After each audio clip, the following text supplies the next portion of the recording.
Good, ano ngayon, te? Hapon na, ano? Good afternoon po. Ayan po, may kapatid po akong kinagat ng ano, lamok. Pisngi. Tabado kasi ng bisita. Mga ate kong magaganda, lumalaban pero walang kalaban. Pak, sorry. Okay na to. Sakto lang. Paktor, halika dito. Sukli?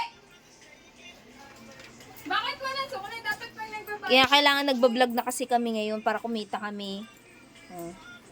Tumingin kayo. Para makabayad kami ng utang. Kasi madami po kaming utang, pala utang kami. ng mocha. Dahil na-scam kami ng mocha. Ano naman yan? Yung kuwari pa to, gusto nito makita yung damit niya, ganyan po yung kaibigan ko na yan. Yan. Kailangan po lagi siya nakaayos. Hindi po siya pwedeng magmukhang losyang. Ayaw magpakabog. Wala sa may bukabula. Ayan yung may ano. Losyang te. Yan yung may kabet. Ayan po pala ang ang kapatid naming ano. Kahit magkaroon ka ng May kabet. Yan, yan yun. Hoy, Mag-hi ka, guys. Hi ka guys. Bilisan mo. Hi ka daw guys. Ang pangit naman ng ano mo. Eh ako nga pangit, hindi ako na ano eh. Ikaw nga pangit. kailangan ng pangit para kumita si ate. Oo, kailangan may pangit sa kasama daw ang video ko. Ano naman yan? Yan, oh. Mga ate kong ano magaganda. Sarap pagsasampalin.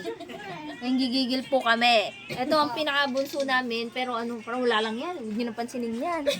Kasi hindi masyadong namamansin. Kasi, Sabi nung pag wala na tayong pera, siya muna ano natin. Sasangla mo namin. oh, ito nga po pala pagkakakitaan namin. Maasahan pag ano sa kagipitan. Hindi, bubugaw namin. Ay, Oh. Marami na kami pagbebentahan dyan sa aming kapatid na yan. Tatay-tahimik lang pero. Natahimik yan, pero ito pinakamapera sa amin. Sabi ni Arby. Diba?